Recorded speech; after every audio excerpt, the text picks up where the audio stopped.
What's up, web users? Pat Sewell hanging out here at Freeskier Week in awesome Aspen Snowmass, Colorado, having the raddest time ever. And I'm here with Technica Blizzard, here to introduce this new line of skis with our new flip core technology, which was Arnie Backstrom's brainchild. And the idea has come to fruition here in this ski, the Cochise. This thing just won Ski of the Year over at ISPO.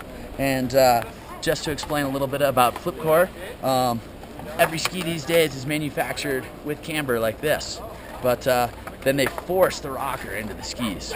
But what Arnie's idea was just to flip that core upside down and build the ski around that, so it gives it a natural rocker, true rocker, the way it was meant to be. And his legacy is living on in this new line of skis, so check him out.